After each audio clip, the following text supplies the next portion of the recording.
All right, what we're going to talk now about is ionization energy. And you do need to know these definitions for your test. So make sure you memorize them. Ionization, so ion is in ionization, and ionization energy is the energy that's required to remove an electron or become an ion.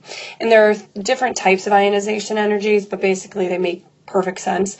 We have the first ionization energy, and that's the energy required to remove the first electron. We have the second ionization energy, which is the energy required to move the second electron. And the third ionization energy is the energy required to remove the third electron. And just to note, every time you add or take away more and more electrons, it gets harder and harder, no matter what position or what element you're talking about. The first energy, or the first electron to be removed is always easiest compared to the second, and the second is always easiest compared to the third. All right, looking at this ionization energy table, remember, it's how much energy it is to remove an electron.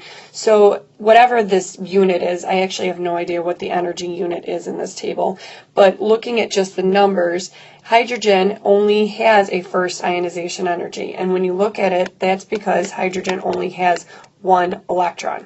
And so to remove that, it will not have a second electron to remove. So that would be 1312, whatever number or unit that means.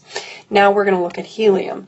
Helium, too, has only 2 electrons, so that's why it doesn't have a third ionization energy. You can't remove the third electron because it doesn't exist. But if you compare the first to the second, it is a lot harder to remove the second than it is the first. Now, the key one is to actually look at, for example, lithium. Lithium goes from 520 to 7,297, and that is a huge jump. Why? Because if you look at lithium, lithium only has 1 valence electron. Okay, so it can either gain 7 or lose that 1. Well, what is lithium going to want to always do? Lithium will always want to lose its 1 valence electron. Why? Because if I drew its energy, right, here's lithium that's the nucleus, and if I'm going to draw lithium totally, these are its two electrons in the first energy level, and this is its third electron, which only means that it is 1 valence electron in its outermost energy level. So what does it want to do? It can either lose that 1 or gain enough to make it have 8, so it would need to gain 7. Well, it's going to try to lose that 1. Why? Because as soon as I lose that 1, it now has a full octet, or in this case it would be a duet. Why does it go so much more, though, to lose its second one? Well, because right now, lithium wanted to lose that 1, so it was full. Now it is perfectly happy, and you better put a lot of energy in it to make it lose that second electron. Why? Because if I lose that second electron, now it is not a full duet, full octet anymore, and it's no longer happy. So that's why you'll notice for beryllium has 2 valence electrons.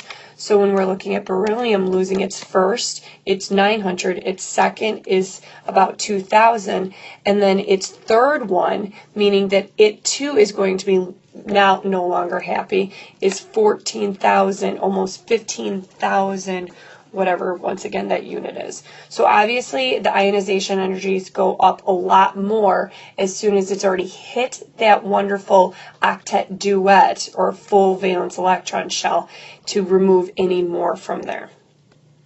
All right, the general trend going down is that it decreases, and the reason why is that these electrons are, if you remember back to the influences, the electrons are further out, and so therefore they are not as attracted to the nucleus as the ones that are closer in, so therefore it is easier to remove. The less attracted you are to something, the easier it is to stray or be pulled off. The same trend goes as across. As you go across, these electrons become more and more attracted to the nucleus because your nuclear charge is more, meaning you have more protons. So they are more attracted to these electrons. So therefore it is going to be harder to remove. Okay? So as you go across your period, it becomes harder to remove those electrons. So therefore your ionization energy, or the energy required to remove one of those electrons, increases. And here's a general graph of this. As we've described, it increases as you go across, it decreases as you go down, so it increases as you go up. So your most the highest ionization energy is He. So I always think IEHE, IEHE. All right, so that's it for ionization energy. Remember, ionization energy is the energy required to remove an electron, and you've got first, second, third, so on and so forth. But the one that has the highest ionization energy, I remember IE is He. Okay, so He has the highest ionization energy, and anything close to that will have higher than ones that are further from He. Have a great night.